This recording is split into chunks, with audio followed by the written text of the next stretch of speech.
Well, good afternoon. This is Anna Catterson, and welcome to the Teaching and Learning Commons. Today, we are talking about assessment strategies. We'll also be using Canvas today. Glad you could join me. I'm actually in the Commons this afternoon on this rainy day. It's been coming down all day. It's kind of nice to have a break in the weather. Hope everyone is doing well. Today's session is being recorded and will be shared out to the blog. If you're not familiar with the blog, it is heartland-online.blogspot.com. And you can review this recording as well as all of last week's and the week before recordings as well. Every Tuesday, Thursday at 9 o'clock and 2 o'clock, we have professional development opportunities for you to attend. And we try to change it up so they're different each week. So hopefully we're meeting your needs. If not, let me know. We're happy to change it up and make sure that we provide something that is of value. Today, we're talking about assessment strategies, one of my favorite topics. If you have not taken the assessment certificate that we offer here, it is part of the ADC Alternative Design and Delivery Certification course. It's going on right now. It ends November 9th, and then we'll offer it again in the spring. But a lot of the information that I'm sharing, I'd say the first 15 minutes this morning, is provided in the assessment certificate course. Have either of you taken it by chance? Anyone taken it that's on the call? No, I haven't taken the assessment. I think that I was enrolled for it. I tried to enroll, or anyway, I'll have to look into that. Yeah. Well, it's a great course. I think it's one of the best courses out of all of the micro credentials that we offer. The assessment certificate, I think, offers the most information. It talks not only about the different types of assignments and using UDL in assignments, but it also talks about strategies with assessments and using backwards design. So that's what I'm going to follow up with first before we get going, is just a little bit of information on what is assessment and how it impacts teaching and learning. So I love the questions that Dr. Bass and I have provided here in the first half of this instruction. We say, are we teaching what we think we are teaching? And are students learning what they are supposed to be learning? Is there a way to teach the subject better, thereby promoting better learning? These thoughts kind of help us reflect on what we're currently doing in our class and kind of reevaluate if it's working. There's been so many times myself as a faculty member too, I've had to think and reflect on, are my assessments really promoting the best type of learning? Are students able to demonstrate mastery using the assessments that I'm giving? Or is there another way that students can demonstrate mastery on subjects that might be better suited for the learning? In this course, we also talk about the difference of grading versus assessment. And that is a conversation that I often have with faculty. Sometimes that can get confusing, but a grade, remember, can be used for participation or additional credit. It could be used, a grade could also be used as a way to visually display that a student has demonstrated mastery. However, assessment is different. I have seen students fail an assignment, but they might have mastered some part of an outcome on that assessment. And so this course goes into great detail talking about grading criteria, often the behaviors or activities that are not measures of learning outcomes. And so you can see this little thought bubble that Dr. Bass and I put together that talks about assessment and evaluation. And then in the middle is kind of that middle ground where grade and assessment can be included. So backwards design is a research modality that we use when we're thinking about what kinds of assessments that we want to choose for our course. And any sort of assessment that you add should always align to a course outcome from your syllabus. So let's talk about the breakdown here, because I think that's important to know the different levels of outcomes. And we can't really talk about assessments without knowing about outcomes. So the very top layer of outcomes that we have at Heartland are called what? Isn't it the essential competencies? Yep. Our essential competencies, our ECs, and there's 5 of those. We have diversity, we have communication, we have problem solving and critical thinking. Those are the 5 elements at the very top that we're wanting to know how well we're doing on these overarching outcomes that are specific to the entire college. Underneath that, the next level is called program outcomes. And not everybody has program outcomes because we're a community college and most of our instruction is general education. But there are some programs that we have here at Heartland, including radiography, welding, nursing, some of those trade skills that we have are most definitely a program level outcome. And then under program level, we have course outcomes, and we all have course outcomes, and those are mandated. We can't change those. Those are approved by the state. We can't modify those, but we have to be able to have students demonstrate mastery is on those specific course outcomes. Now, below that, we call those objectives, and objectives are module level. And this is what a faculty member would cover in a lesson. So objectives are inputs and outcomes are outputs. Think of it that way. In our course syllabus, those outcomes that we have, those are what we want the student to output. What do we want them to demonstrate? An objective is what you're covering in a lesson or a module. Those are called inputs. Okay. All right. So backwards design is the research model that we're going to be using. Backwards design has 3 different elements to it. The number 1 step is to identify the desired results that you want your students to have. That would be those outputs. What is the student producing at the conclusion of this assignment? So think about one assignment that you have in your class. That one particular assignment, how are they demonstrating mastery? Just jot that down on a notepad. If you got a notepad handy, just write that down. Write the name of your assignment and then write, what are they doing? Is it a paper? Is it a project? Is it a podcast? Is it a 3D print? Is it a VR app? Whatever ingenious thing that you have your students demonstrating, write down what the desired result would be. The second step of backwards to design is to determine what the acceptable evidence is. What is the evidence needed in order for them to demonstrate that result? What's it going to look like? So you can write that down if you know what that is on that particular assignment that you're thinking of. And then last, number 3, is the actual planning, the learning experiences. How do you prepare students to be able to produce that evidence and produce a result? What do you provide to students? Maybe it's a short micro lecture, 3 to 5 minute micro lecture. Maybe it's some supplemental materials through OER, maybe a textbook publisher. There's probably a multitude of things that you provide students so they can choose which things will help them get that desired result. And so this backwards design is by Wiggins. There's also a really great research theorist out there called Jay Cross. If you're not familiar with him, he's got some fabulous materials and readings on assessment strategies.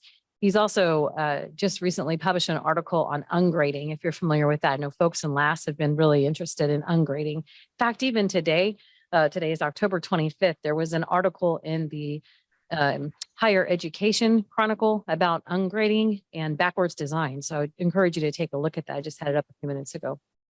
So the backwards design model is what we kind of cater to when we think of different assessment strategies. Here's another way you can look at it.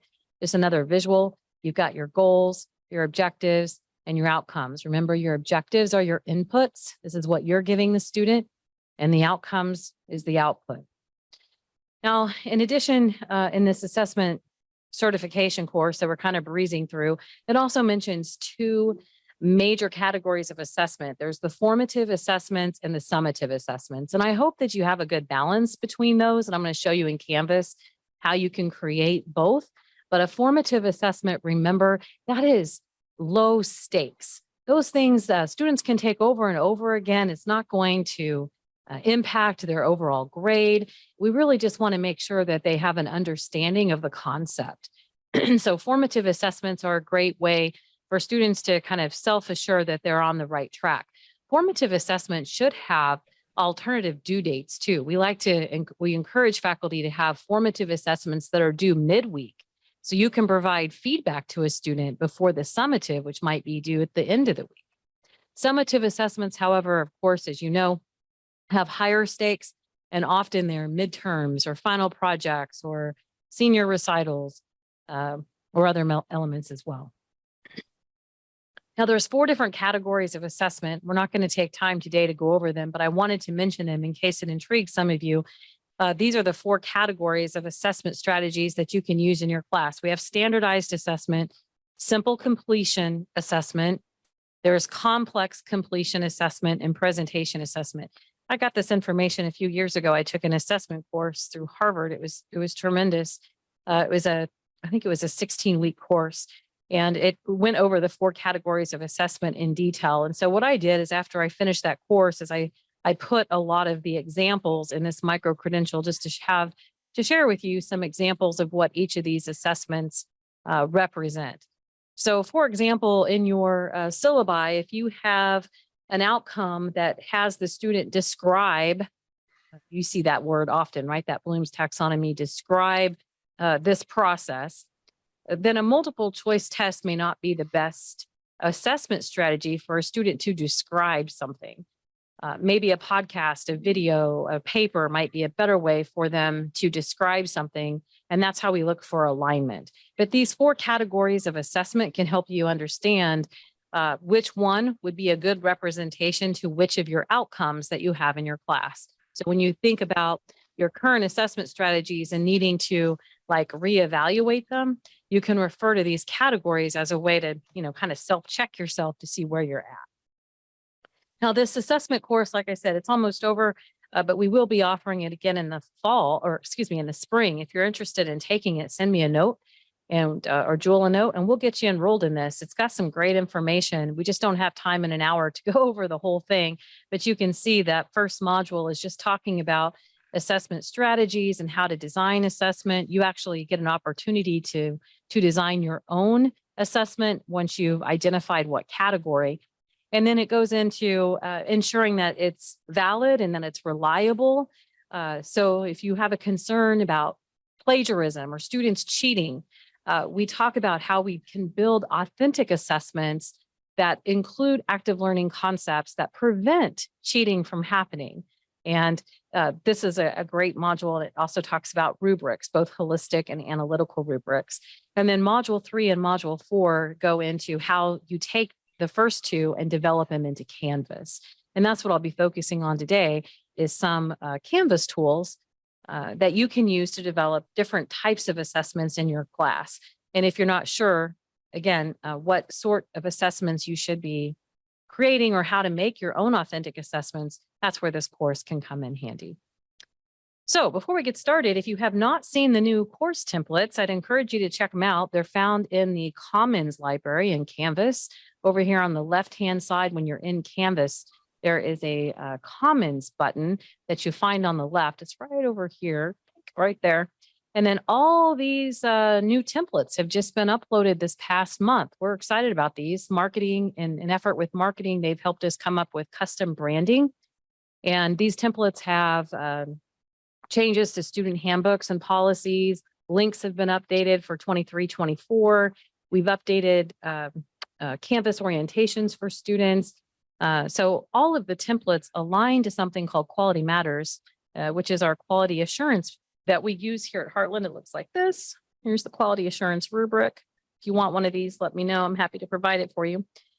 That provides a good blueprint into course design for our students. So if you were interested in, let's see, if you're in LAS, for example, here's the course master. You can just select it one time. And then over on the right, there's this import download option. If you choose that, you can choose what class you want to import it into. And then you have the option of selecting specific pages, specific modules. You don't have to do the whole thing, but you might want to grab some of that new language that we've uploaded. Your summer classes will have the new templates. Spring will not, but summer will. So take a look at those new templates if you're interested. And that's what I'm using today. I'm using one of our new templates with new banner graphics. looks pretty sharp compared to what we've had in the past. So kudos to marketing.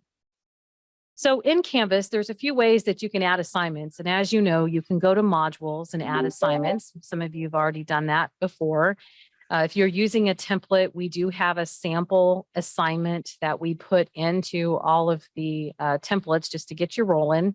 And then you can duplicate the entire module, or you can duplicate assignments as well within the module. If you want to add a new assignment, you can do so within a module by selecting the plus sign in the upper right-hand corner. Use the drop-down menu here to select assignment, and then you can select one that's already been created, or you can select create assignment and create one right here within the module. If you would rather, you can also click assignments on the left-hand side on the navigation bar. Way over here on the left, there's an assignment tab. Now, we don't recommend making this visible to students because we prefer to drive students to modules. Driving them to modules is their preference. They've told us that in this month's teaching and learning survey that we're just now conducting. They like that consistency. They like it week by week. That's where they want to be taken to. If we leave assignments visible, it makes it very difficult for students to navigate what they need when they need it. So that's why we have it hidden. But for your preference, you can go and select assignments. And just remember that however you have this organized here in the assignments view is a direct replica of how your grade book appears. So if you want to move something in your grade book and you want to move this to the front of your grade book, then you've got to drag and drop it in your assignment list so it appears that way. That's probably one of the biggest difference when we migrated from Blackboard over to Canvas. You're not really going to do anything in Canvas gradebook. Everything is done here in the assignment tab. Nothing is really done in the gradebook at all. You're going to organize your assignments and make your assignments, do your grade weights this way. Everything is done on the assignment page. Nothing is done in the gradebook. So keep that in mind. Now, while we talked about grouping, do either of you weight your grades by chance? Do you group them by like assignments, exams, discussions? Do you group it all? Looks like Jerry, Beth, do either of you weight grades? No, I don't. No, I don't either. Okay, I'm going to go ahead and demonstrate it just in case we have some that are watching the recording that want to know how. Even if you don't weight your grades, you could always categorize assignments just for organization in your grade book. And so by doing that, you add a group up here at the top right. You would just add a group and then you can put in the group name. So I've done that 4 times. I have assignments, I have exams, I have discussions, and then I have one called final project. Now, if you wanted to weight those, you would just click the kebab in the top right-hand corner there, and you would choose assignment group weight. And then here's where you can put in the percentage. As long as you come up with 100, you're good. You don't want to have a mismatch there. As long as you come up with 100. So I just put in 25% for each of these groups just to show a generic, this is what I wanted to weight. You could put that in there. And then as you create your assignments, you just drag and drop them in the groups. It's as easy as that.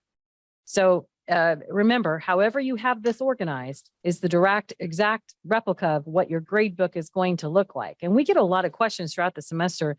The faculty call and they'll say, hey, I can't seem to move this item in my grade book over. Well, no, you can't. You have to do it from the assignment menu. Okay, that's where you go to do that at. All right, so now that I'm in the assignment tab, if I wanted to make a new assignment here, I can do that as well. I can just click this add assignment button. And this isn't going to put it in a module. It's just going to allow us to add the assignment, to create an assignment. So remember, our students can't get to it until we go back and put it in modules, but it allows us to at least create it. So for an assignment name here, I'm just going to put module 2. I like to label all my assignments with what module they live in. That will save you so much time, folks, if you do that. It helps students too, because it shows up on their to-do list. Nothing's worse than just getting a random name and you don't know where it lives or how it even belongs. So I always like to call things, where they're going to live. So module 2, and we'll put in here, discuss research project. Now, what goes in your assignment directions? Well, we want a description, so we would definitely put that in there. Other things that we would want to include is how much time is it going to take the student to do this assignment? Time to complete. Often we forget to put that information in there, but we always encourage faculty to estimate how much time do you think this assignment may take somebody to do. Students appreciate that. They like to know how much time they're going to need to commit. So when they open it up, if they see it's going to take them 2.5 hours, well, maybe they don't have enough time at that moment to get started on it. So always good to put in how much time it's going to take to complete. Another thing that we always recommend is how is this going to benefit them? Like completing this assignment aligns to what course outcome, for example. By completing this assignment, and you can use whatever language you want, you are demonstrating mastery on learning outcome 2. And they're not going to know, right? You're going to have to explain what that means. Learning outcomes are in the syllabus. Learning outcome 2 is X. So just remind them that the reason why they're doing this assignment is because you've promised them in a legal contract in order to understand and demonstrate mastery on this learning outcome. This assignment is going to help them accomplish that. And some of them need the dots connected for them because they don't know why they're doing this assignment. Have you got that question before? Why do we got to do this? Or how is this going to benefit me? So by putting it out there, not only are you letting the student know how it's impacting their learning, but it's also just good practice for us to know that our assessment is authentic and we designed it intentionally. We have a purpose. The reason why they're doing it is it's because it's going to allow them to show mastery on an outcome that's in your syllabi. So having to explain that to student is okay to do. What else would we put in here in our assignment description, do you think?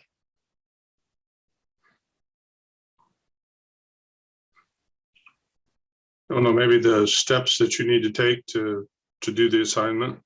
Yeah, that'd be helpful. So if if you're asking them to do a Word assignment, if they're doing a research project, they might need some steps of knowing how to use Word. Maybe we're just providing a quick tutorial, right, of the technologies that you're asking them to use. Don't assume that they know how to use Word.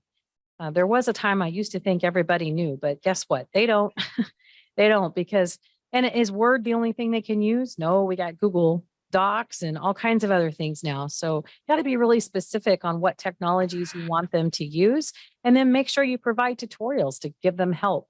And if you're not sure, you can always say, reference the technology guide in the Getting Started module. We provide that in the template. So call on that. We've got templates for Microsoft Office right up there and Google Docs and all of that right into in the Getting Started module. So you can provide a hyperlink to it too. Just highlight it. You can select this little link guy and you can make a course link. When you do a course link, you can see all of your navigation. So you can take them to modules.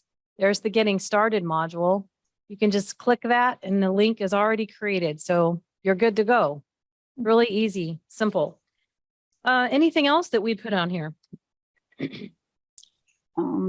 Like the requirements for the assignment, like there's a minimum words. Yeah, so that could be a rubric. Resources, or something like that. Evaluation. Mm-hmm. Yeah, how they're going to be evaluated. Mm-hmm. And you could attach a document, but you can also use a rubric. We're going to talk about rubrics here in just a few minutes. But a rubric is a great tool for students. They love that. So we'll talk about rubrics here in just a second. Yep, evaluation. And then the other thing I like to include is feedback. When are you going to give them feedback? Mm-hmm. When will they hear from you? Now, if this is an online student, they're a little needy. And the reason why is because the only channel they have to communicate with you is through email or through announcements in Canvas. And so if they don't know, they're going to message you and ask. So if you just go ahead and provide that information up front on an assignment, it's just really nice. I always tell my students, expect feedback from me in 24 hours and you're going to get it in an email, or it's going to be in a video on Canvas. Look in the grade book. You're going to be able to see your results here in about 24 hours. It's important that you provide that information to them. The feedback turnaround time is critical for student success. Now, in addition to that, this seems like a lot of text. You can always make this a video too. It doesn't have to just be text. I do a lot of video introductions to students. They love that. And the little video icon right here is called Yuja. It's a little rainbow wheel. If you click that little rainbow wheel, there's a record option right inside there. You can just hit record and start immediately right here. Just hit that and you can just record and you're off and running. And you could just record some introductions to this assignment and you don't have to worry about typing it all out. Or you could do both. So there's lots of opportunities, right? It's not a one size fits all. So if you'd prefer to do that, that option is available to you. All right, so down at the bottom, we have other settings for assignments. These are very similar to all of the settings in Canvas. I know that you're probably familiar with them, but I'll run through them just in case some of them are new to you. We do have a couple of the things that are fairly new this semester. How many points the assignment's worth, you put that up here at the top. If you don't want to display it in points, you certainly don't have to. There's other options. Let me close that out because that's just going to keep bothering us. That Outlook keeps dinging me. There's other ways you can display it. Instead of points, you can do percentage, complete, incomplete. You can do a letter grade. Lots of options to display it, but points is always by default. Now, I talked a few minutes ago about the assignment groups that you can create. That's where now you can see those 4 groups. If you didn't have those groups created in the assignment area, you could create a group, but it's so much easier if you just go make all that stuff, make all your groups up front, and then you just drop them into the correct categories. These groupings would come from your syllabus. That would be just a direct image of what's in your syllabus there. So I'm going to just choose assignments for this particular one. You can also choose not to count this assignment towards the final grade, and that works well for formative assessments. If it's something that you want them to take over and over again, you can still award them points for it, but it doesn't have to be counted as part of the final. That's a nice feature. And then how do you want students to complete it? If you're a dual credit instructor and watching this recording, no submission might be what you want to use because you're probably using Google Classroom if you're from Olympia or Bloomington or U-High, you might be using the no submission feature. If you're not a dual credit, then online could be an acceptable option if you want them to submit an artifact, a piece of evidence to you. The other options are on paper, if this is an in-class submission, or an external tool. External tools would be your publishers like McGraw-Hill, Cengage. We also have external tools. For example, if you just hit find, you can see a list of all the different ones that we have on file. We got Films on Demand, Google Assignments, McGraw-Hill Connect, Office 365, quite a few external tools. If you were wanting them to submit something special, then the external tool option is there available for you. So online is usually a typical option that we see most often. And students have the option of entering text, which they would type in. A website or a URL is another option that you can provide students, especially if they're attaching like a Google Doc. You'd want them to have a URL option. Media recordings, and those are videos that they've recorded on their phone or on their computer that they want to upload. Remember, text entry allows for UJA media. That's what this is. This is text box. This UJA is in the text box. So don't get confused by that and think that media means UJA. It's text entry for the media icon for UJA. And then this is a new one. You might not have seen this before. This is called student annotation. Are you familiar with student annotation at all? No. No? Okay, that's a new one. I'm going to come over here to the help guy. I'm going to hold down control and click help. And then I'm going to click on search Canvas guides. If you haven't been here before, this is a great tool. By holding down control, it'll open up in a new window for us so we don't have to lose where we're at. So up here, I'm just going to type in annotation, and I'll show you a visual of what this looks like. So it says student annotation submissions. Let's click on that. This is probably a video. Yeah, of course. So move in here just a little bit, see if I can get a view.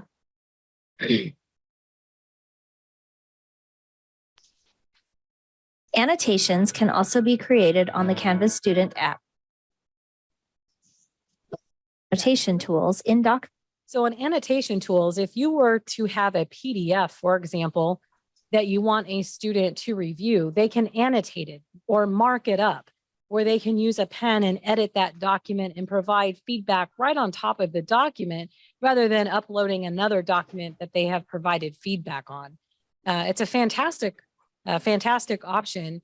And by doing that, then you would go and locate that file, that PDF or Word document, then the assignment would show them that PDF, and then they would use a marker, a highlighter, the comment tool, and they marked it up. They would annotate it and provide feedback to you.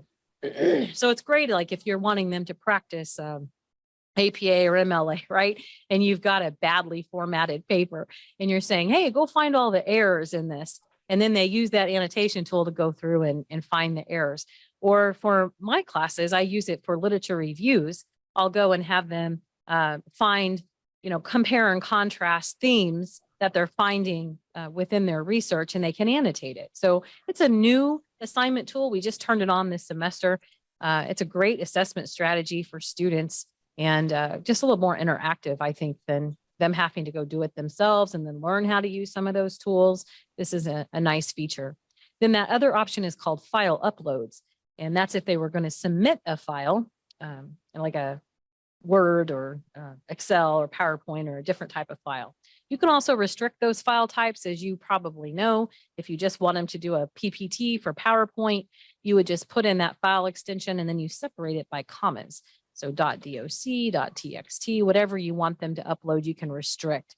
That worked really well. A few semesters ago, we had a DMed student, digital media faculty member who taught Photoshop. And students were constantly uploading JPEGs by mistake instead of the raw Photoshop file. So she just changed it to be a PSD. So students would only submit that. So if they tried to do a JPEG, it'd give them a message that said, we're sorry, only PSD Photoshop files are accepted. And that was a good reminder to the student. So she didn't receive a lot of files that were incorrect and have to email the student. So you can restrict those file types.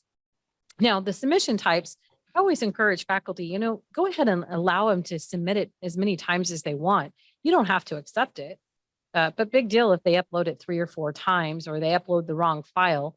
It just saves you from having to reopen the assignment. You remember those old Blackboard days when we had to reopen everything all the time? I mean, it was such a pain. So it doesn't really do any harm to allow students to submit multiple times. You can just take whatever submission you want, the most recent or the oldest, or you can choose which one you want, but it doesn't prevent students from uploading again in case they need to. So I always encourage the unlimited submissions. There is a plagiarism tool that we use called Turnitin. I am seeking to replace that with a different plagiarism tool. If you're interested in serving on that committee, let me know. We have a couple of things in mind. Right now, that is one of our most expensive LTI integrations, and we're not using it that much. I think we're spending almost $5 a submission. It's really expensive. So I'd like to find something that's a little more ethical too, and maybe provides a better service for our students. So if you're interested in serving on that committee, let me know. But if you can still use it, we're still locked in until June. But after June, you may see something else in here. But right now, if you choose that Turnitin, it's going to provide some additional options. And then, for example, it'll tell you what percentage of that student's paper has been plagiarized, or according to Turnitin has been plagiarized. I would not recommend saving the student submissions in the database.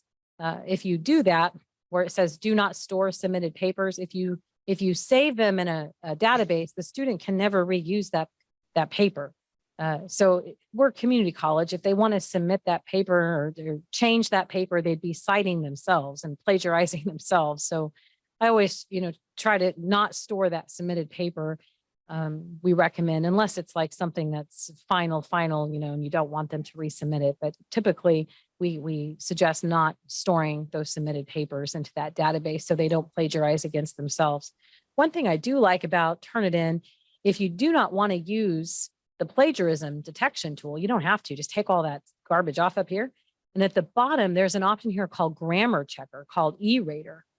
And if you just use that, it'll give them a score on their grammar. And actually, I use that myself just to kind of see, I'm really not that great with grammar sometimes when I'm reviewing papers. So that's helpful to me, is it highlights all of those grammar checkings, just like Grammarly. It's very familiar. If you're familiar with Grammarly, it kind of does the same thing. So I'll set that to none right now. Group assignments can also be conducted. Group assignments are fairly easy to set up. You just have to give it a name. So maybe group assignment. And I just mentioned module 2. So we'll put module 2 in there. And you can allow students to self-sign up, or you can sign them up yourself manually, or you can split them.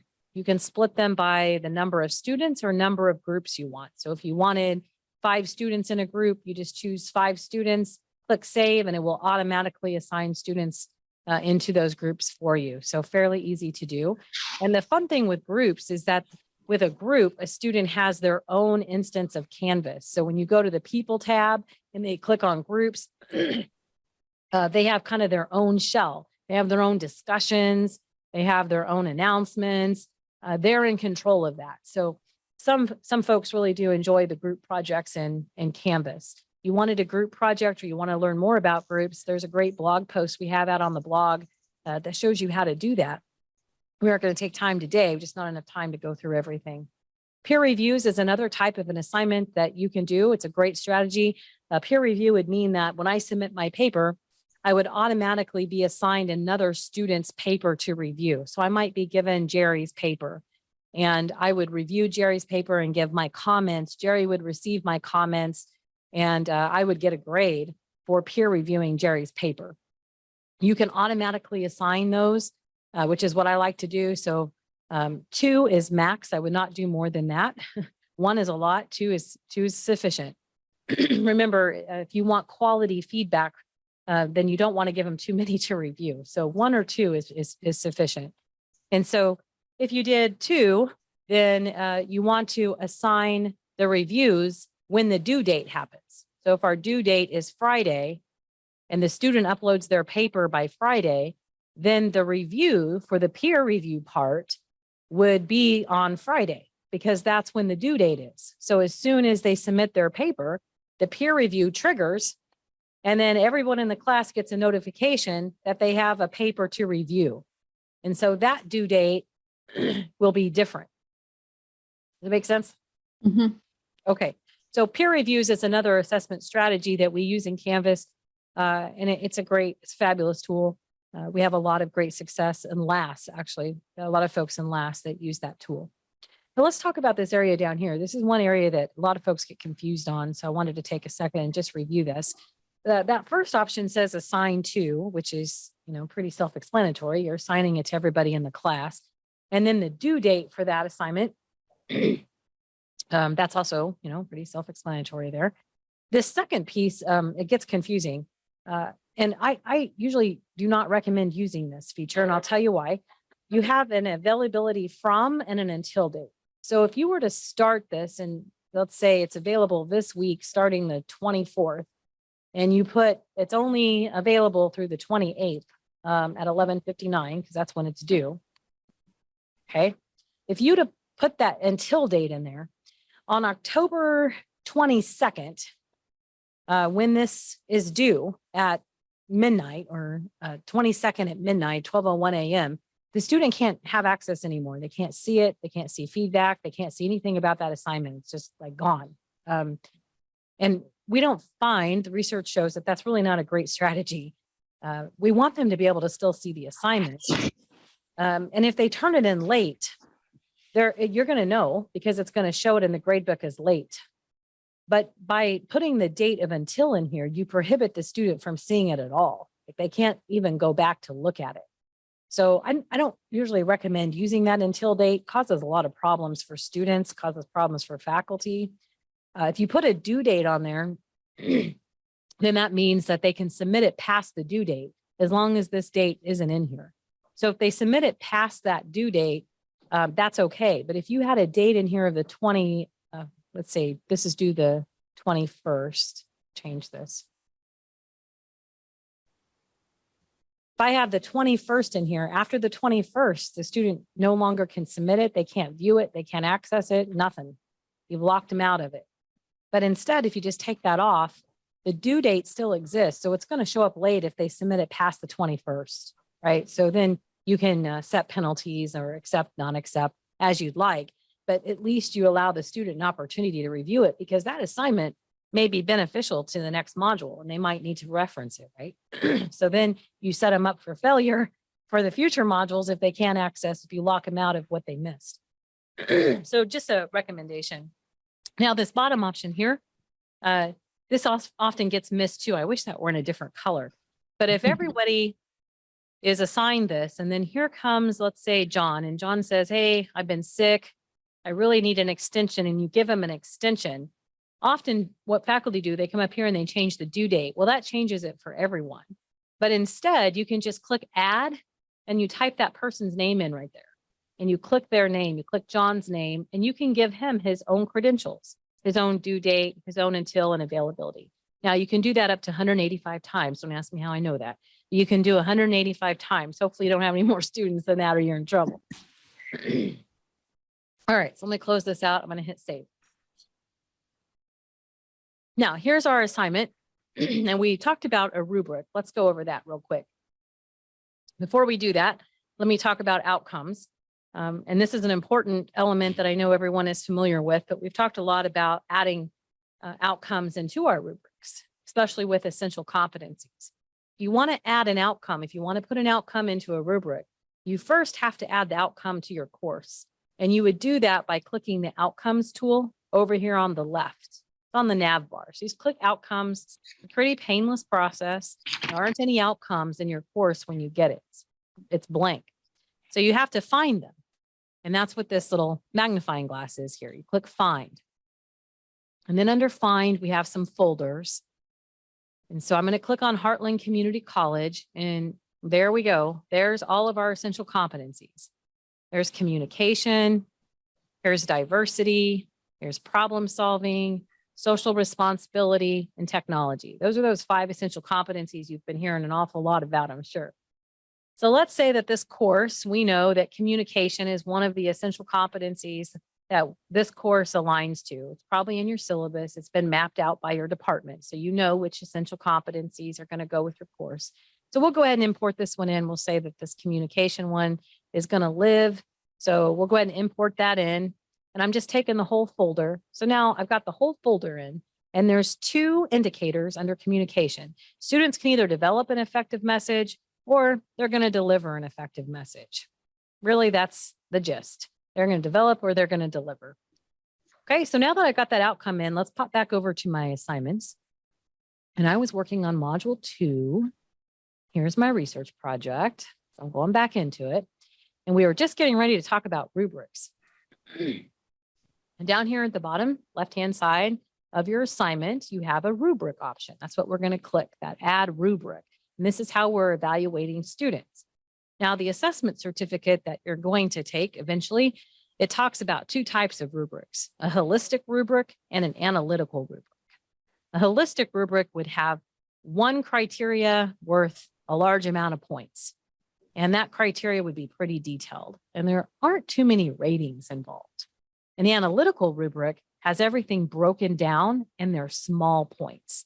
So maybe spelling and grammar is worth 5 points and content is worth 5. And have you cited everything is worth 5. That's an analytical rubric. When you develop your own rubric, you want to give it a name. I usually call them the name of the assignment. Let's see. This is research project. Now, once you create these rubrics, you can use them in all your classes. You don't have to just use it in one. They live with your account. So you can find them. If you have other rubrics that you've used, watch this little trick. You click find a rubric over here. If you click that, you have access to all the classes you've ever taught. Isn't that beautiful? So you just go and you find what you're looking for. Let me just choose something here. So for this class, I have all these rubrics. So if I wanted to pull one of those in, I just click the rubric I want. And I go down to the bottom and I say, use this rubric. And there it is. It brings it right into this assignment. And you can find any rubric that you've developed for any of your classes. So once you develop your rubrics, you don't have to reinvent the wheel. You can reuse them. And I always encourage faculty, develop rubrics you can reuse because I think rubrics are time consuming when you develop them correctly. It takes a lot of time. It's an art, isn't it? I think it's an art. I spent so much time developing, so you might as well reuse them. So this I use as a discussion board rubric. So I could just change the name of this and call it discussion board. And now this rubric could be used for my students. Now, just a couple of general things about rubrics is 4 rating criterias are ideal. we don't want 2 and we don't want 3, because then you have to decide, did the student get it or they didn't get it? And with 4 ratings, you have an opportunity to be unbiased and give more quality feedback. All of our rubrics have an option to select range. So if you choose that little checkbox, do you see how it automatically pops in a range of points that are available? So now I've got 3.5 to 4, 3 to 3.5. This one's 3, this one's 3 to 0. If you don't like it, you can change it just by clicking the edit. And then you can change your own rating scores and what the title will be. That's up to you. You can change all of that. All of that's modifiable. All of these ratings can be deleted. You can edit them.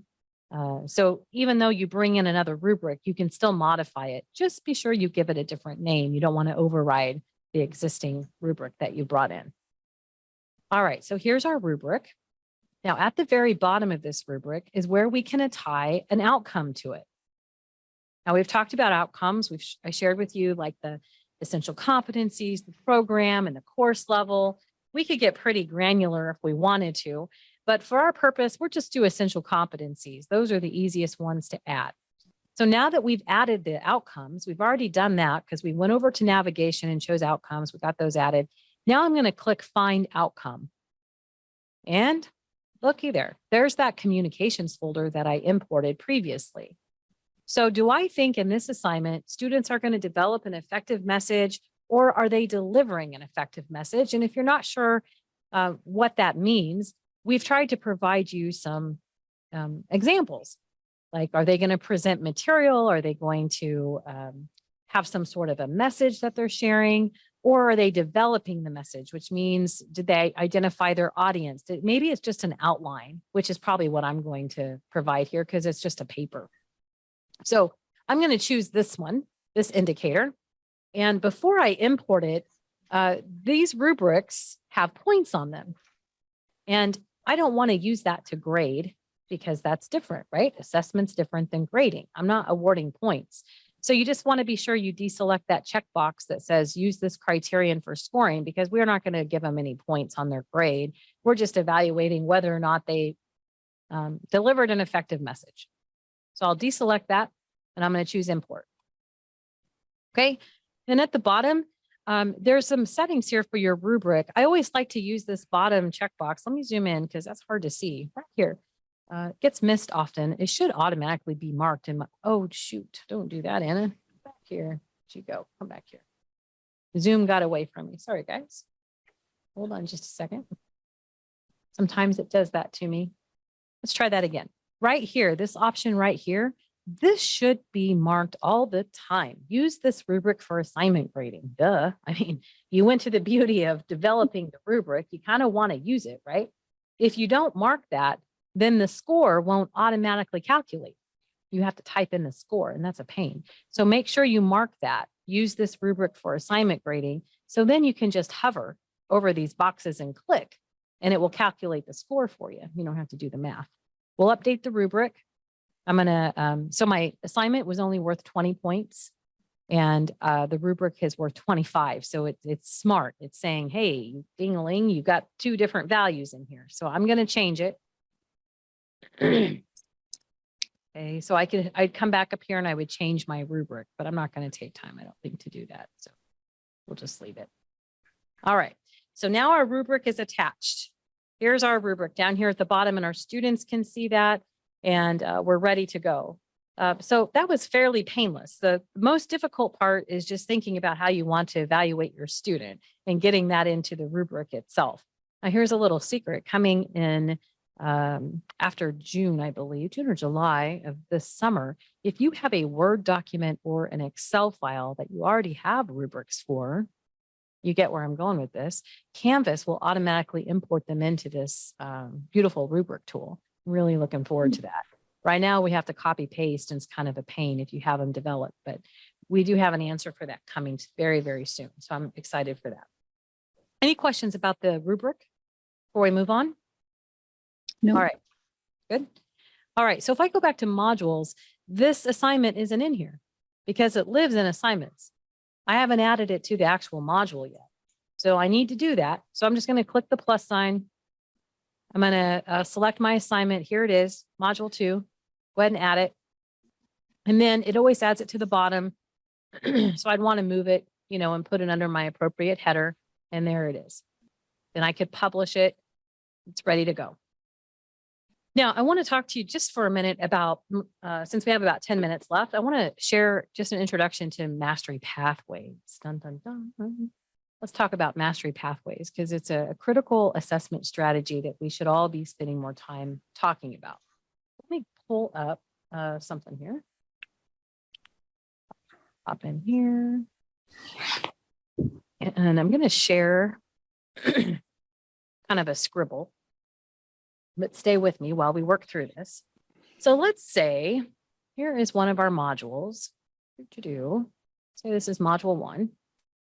And in module 1, we create those assignments that we have, right?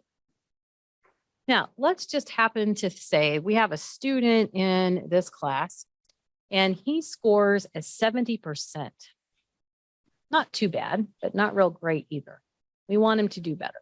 Let's say it's this assignment right here, okay? And he scores a 70% on it. We can trigger that assignment to say, if you score a 70%, we're going to send you to another module. So this one's going to be called module 1A. So this student is going to come down here because he scored a score that we're not real happy with. So we're going to automatically open up another module for him called M1A. And in that, you're going to develop some content that's remedial. Maybe it's going to cover this information in a different way. Maybe you used video up here and that didn't work. So now we're going to try it up and we're going to put some text.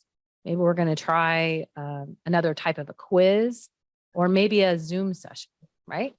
So this module 1A is going to give the student an opportunity to repeat some information.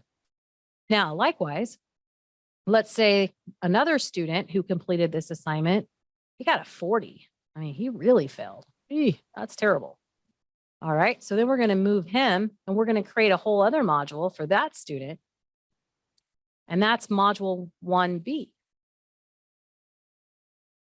Okay, these are called pathways, individualized pathways.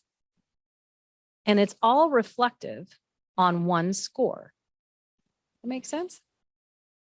So essentially, module 1 could trigger another module to open dependent on a student's score. And that's what we call a pathway or individualized learning. Eventually, what will happen is once they complete these extra remedial materials that you have to bake in, they're going to all be back together for module 2. So once they get that remedial stuff done, here they come back over here and we repeat the process again. The beauty about mastery pathways is John and Mary and Sally, they don't know how the other students scored because they can't see it. They can't see any other material unless it's reflective of their score.